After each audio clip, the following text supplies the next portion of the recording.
Hello, welcome to Steve's Retro Loft. Today I'm taking a look at part 2 of box 5. I split these into two because I had quite a few games to have a look at. One of the first games I'm going to have a look at is the Spectrum Plus Companion Guide. Now, I looked at Horizons, and so it'll be interesting to see the difference between that and this. Obviously, if I'm looking at the Spectrum Plus Companion Guide, I might as well use the Spectrum Plus.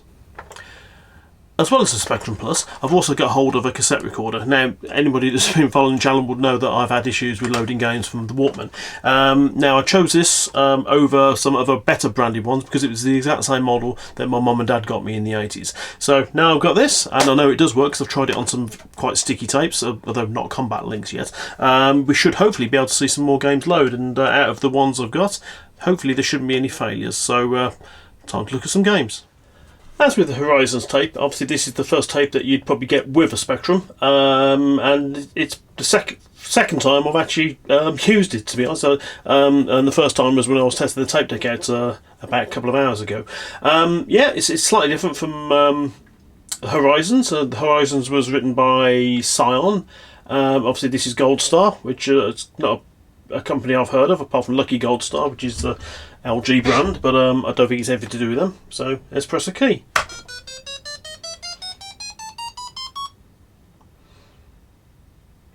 There you go.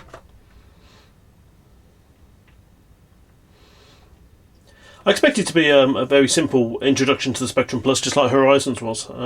So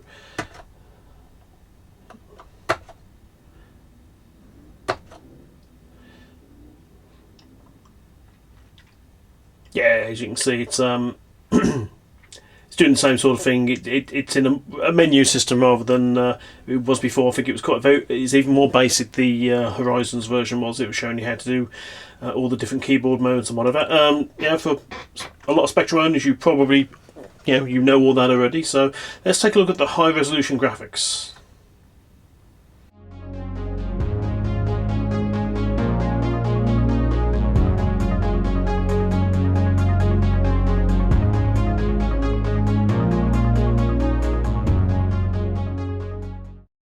It's got quite a nice pattern. I guess it's quite basic. I'm not sure if that's some sort of fractal generator that's creating those sort of high resolution graphics. Obviously the hello is very basic, but yeah, it's different. So it's completely different to the Horizons cassette.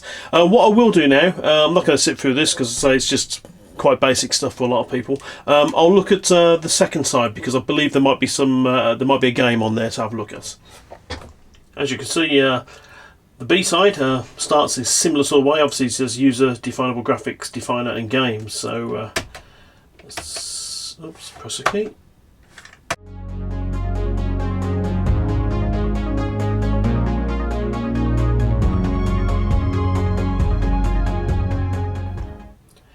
Yeah, not much on there. I'll have a quick look at Maze Chase. I'm not sure if it's a sort of Pac-Man type game, but we'll have a quick look.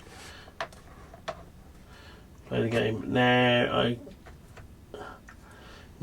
This is a Spectrum Plus. There are cursor keys, but I am going to play with the top keys, the 5, 6, 7, 8, mainly because a couple of the keys don't work. I think it needs a new membrane.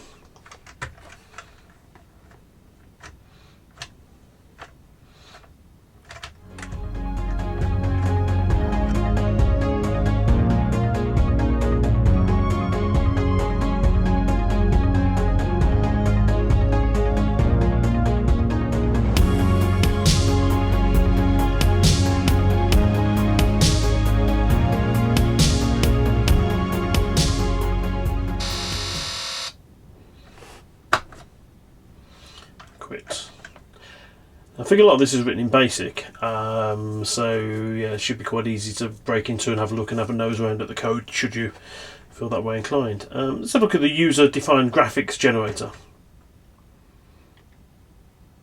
Oh, you can have a look at the graphics that were just in the game previously. So, oh, I see what it does. It's you can colour things in and change things around. Look at the various different sprites. It's quite a useful thing just to so you know how sprites are made. I say it's not going to be that great for the benefits of this game, this video. So I shall move on to the next thing. D for demolition. Okay. Q&A. So, not sure what type of game it is. Oh, it's Arkanoid on the side.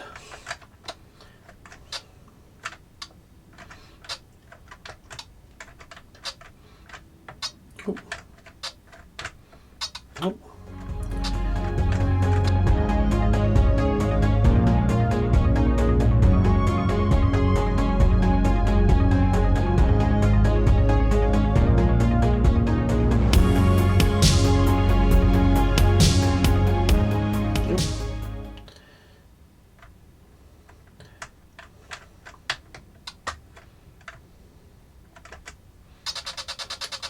There you go.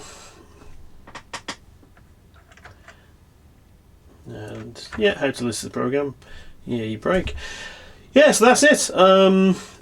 Next game I'll take a look at is Thrusta. It's a software projects game. I can't remember it too much. Yeah, I'll have a look when I get the game up and running, hopefully. And so one of the good things about Spectrum Plus is no messing around pulling power cables out. I can just hit the reset button and move on to the next game. So see you in a bit.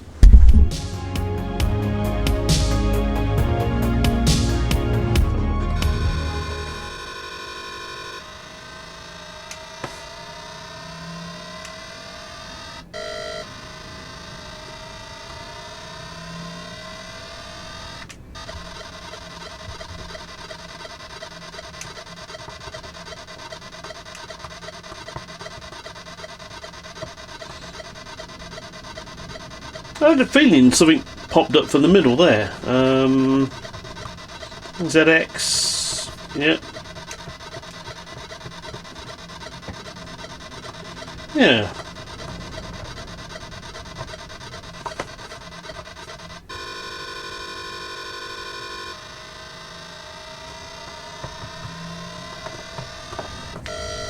So look at the instructions again. I mean, there's doesn't really give you a lot of information. Just tells you that. Just tells you how to load it. It's one of those unusual games. You actually load quote unquote code on one side, and then load normal on the other side. Whether this is specific because it's any Spectrum, so it could be that maybe one version was dedicated for the 16K variety.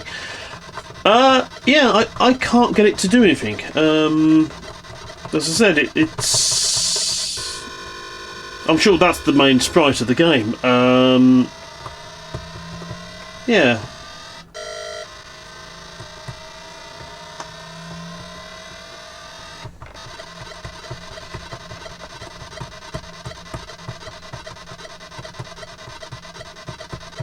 Yeah, okay, that's it. It looks quite nice, but disappointingly I can't seem to start it. I might have a look online and see if there's any other way of getting it working. I might run it up on an emulator and see if there's something specific to do with 48K Spectrums and this being any Spectrum game, but it should work.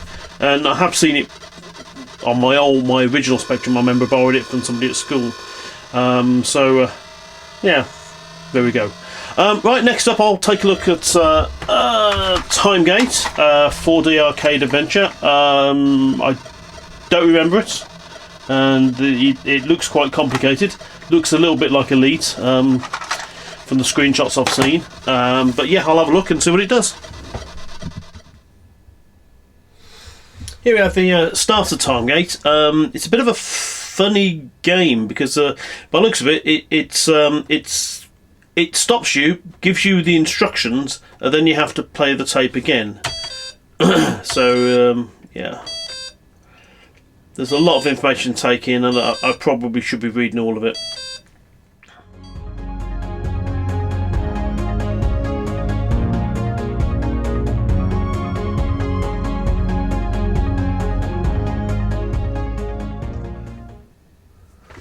Right, so Timegate loaded. Let's have a quick look. Skills level I'll select as 1. And let's see what it does.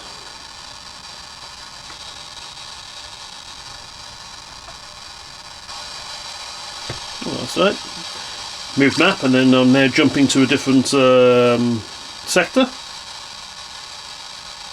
Not sure what I'll find when I get there. For a game that's written in 1982, it actually looks quite advanced. I really still don't know what I'm doing in it, so I shall maybe try and jump into another sector. Maybe something with a big planet in it. Let's see what it does. So, giant jump sector. Oh, planet land. Okay, you can land on a planet.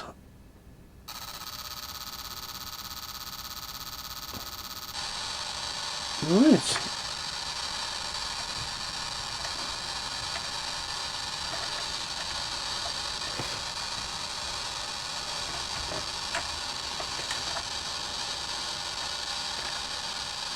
Yeah, it's maybe like a trading game like Elite, or you can jump around and shoot things. But yeah, it's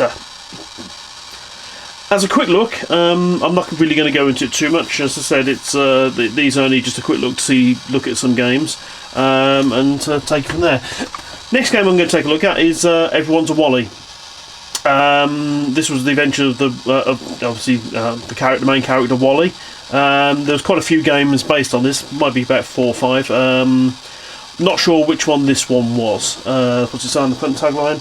A Day in the Life of Wally. So it's a good thing about having a proper cassette deck these days is fast loaders like Everyone's a Wally will load successfully, which is quite good because I say a lot of the Ultimate games which we want to have a look at in the future, quite a few of the newer ones are all fast loading games, so yeah, hopefully this little tape deck will serve me well. As you see, the game's loaded, and it's got a soundtrack reminiscent to the B-side of the cassette.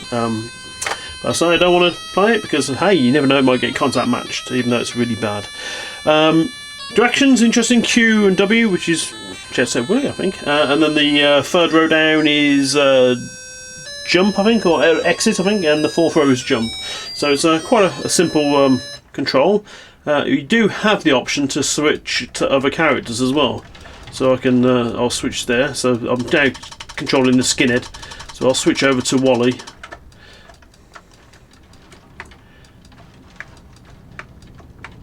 So I'm not. Oh, hello. Hey. Oh. Okay, I'm not entirely sure what happened then. I may have found a portal to another weird world. Oh.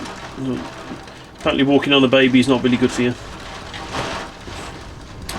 Excuse the rain, it's just started to chuck it down. If I remember right, you used to walk over some things to pick it up, so that's a fuse, a blown fuse, and I used to have a fuse wire. So I'm guessing at some point there's the idea is you go and fix things. I mean, it's looking at the things, fuses, empty oil cans, so I'll probably need to fill the oil can up, need to go to the garage, and then I'll need to oil some hinges or something like that, if I remember rightly. I say it's been a while since I played it, so it's I'm not going to go too much into playing the game. It's quite a graphical game. Obviously you have the attribute clash on the Spectrum, which is just unfortunately unavoidable. If they reduced his belly a little bit, maybe it wouldn't have been so bad. But it's quite nice. It's a nice smooth character, a nice smooth sprite. For its time, it's quite good. A lot of Spectrum games, they would have just stuck to monochrome backgrounds to reduce issues with colour clash. As I said, I'm not going to go into the game too much. I'm not reviewing the game. I'm just having a look at the games to see what they were like. It's an interesting little game. Next game I was going to try is Fighter Pilot. I say it's an interesting sort of take on the flight simulators. So I'll take a look at that. Right, it's all loaded. The screen did stay on, which is always good. As I said, as with most flight simulators, this one is quite complex. As I said, there's a lot of keys to use. It'd probably be better with a joystick, but I will use the cursor keys, and I'll see if I can try and remember all the options. So I will try to land. This won't work very well.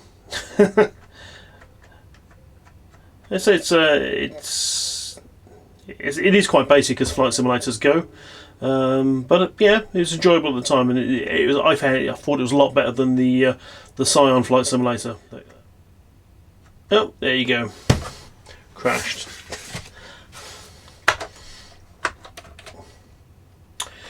Let's try out air combat training, it might be safer.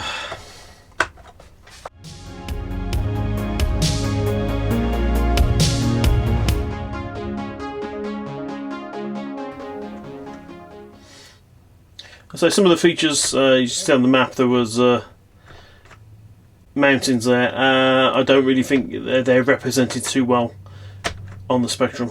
I don't think they're represented at all. Obviously there was a limitation what you could actually do graphically on such an old machine. But I say it moved quite fast as games go. It was quite smooth in its operation, but as I say, it was a little bit limited graphically. But there you go. So, as I said, it's a quick look at the game, and bring back memories. I think, as I say, it might be easier one of those games. It's a lot easier if you've got a Quick Shot 2 joystick or whatever, something like that, because it actually felt like a flight stick to a sort of limited degree on one of these machines. Right, next up, I'll take a look at Hungry Horace. I can't remember. This is a sort of Pac-Man type clone, but we'll have a look and see what it is.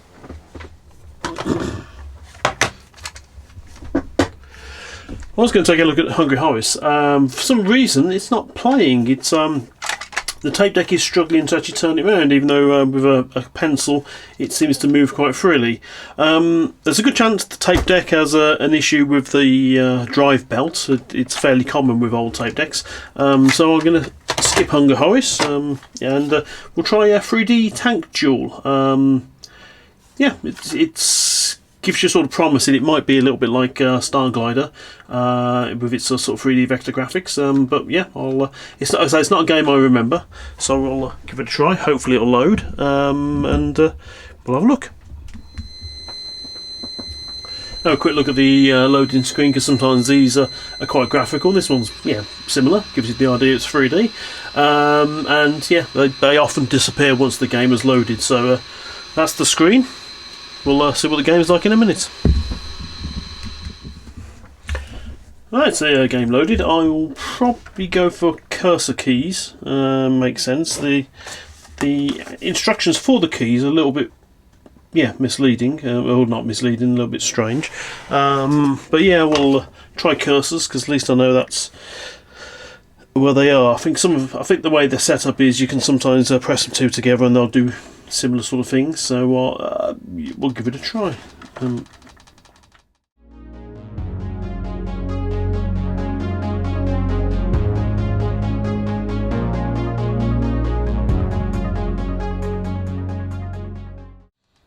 For 1984, it was not a bad looking game. The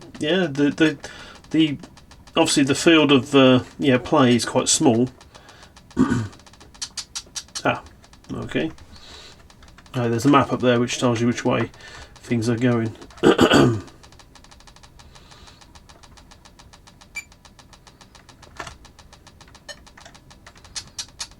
Nope. Okay, they don't look too bad. As I said, it's quite a dated game in terms of what it could do, and obviously the power of the Spectrum is a little bit limited. But yeah, it's not a bad looking game. So anyway, next game I'll take a look at is Scuba Dive. I can't remember too much about it, so obviously the title gives it away a little bit, so I'm guessing there'll be fish and sharks. But I say it's like a lot of dual games. They're one of these underrated software houses that did a lot of quite enjoyable games. So I shall fire that up and see how it goes. So I'll have a quick look at the loading screen while it's there. It's another Mike Richardson game. I'm not sure if he was their lead programmer, but it's a name that did used to appear on a lot of their games. And Duel Software, I believe, still exists as an organisation. They obviously don't do games anymore. They're more business and other sort of commercial software. But it's nice to see someone's still going after all this time. And I said before, they did produce some quite nice, addictive games. Obviously not all crash smashes or anything like that, but they were good games. Saboteur and Saboteur 2, if you've played them, are very good games and quite compelling.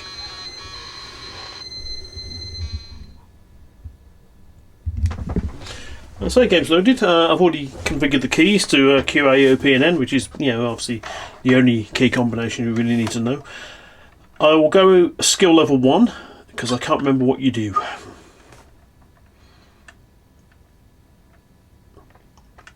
Looks like there's jellyfish.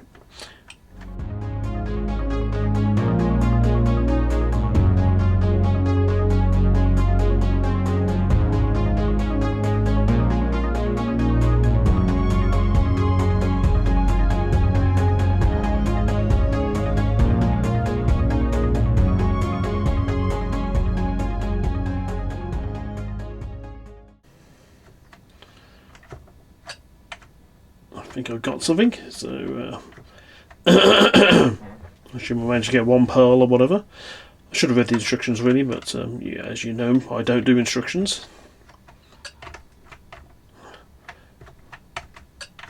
That's a bit easier once you get used to it.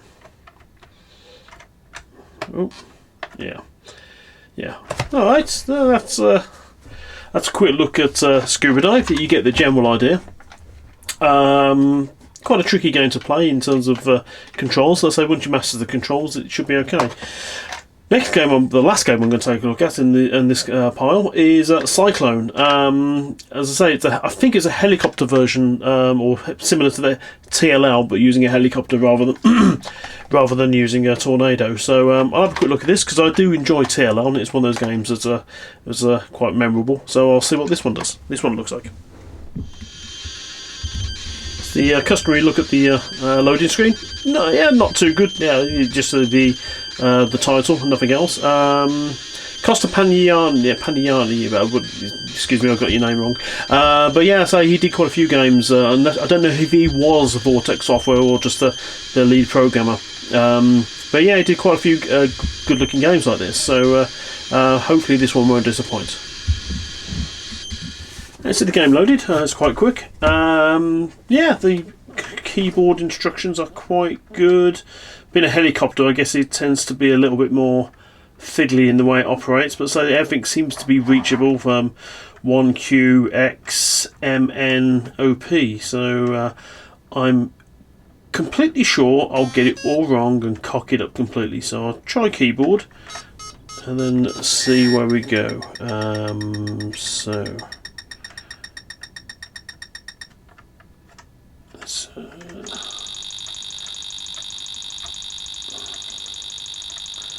Yeah, so that's it. So forward is X. Oh, okay. Obviously didn't get enough height on that.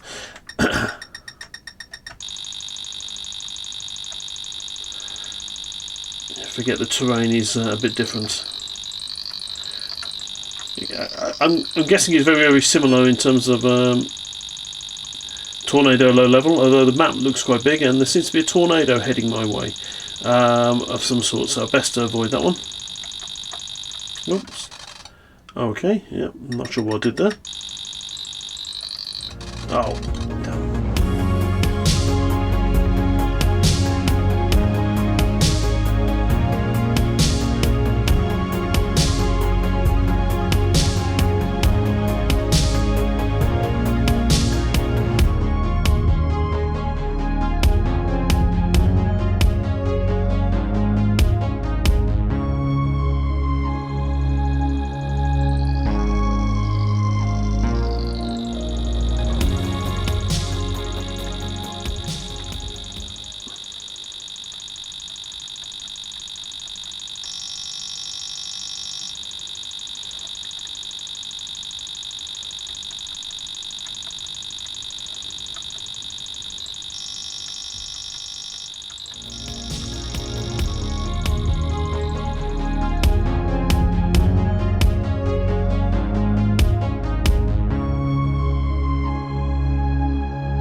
Oh, okay. And that ends my career as a air sea rescue pilot. But yeah, yeah, it's nice to see the game again. It's quite good. Not sure if the instructions give you a lot of clue as to what to do. Brief: your mission is to fly to evacuated. Your area has been evacuated. Fly a helicopter to recover essential medical supplies.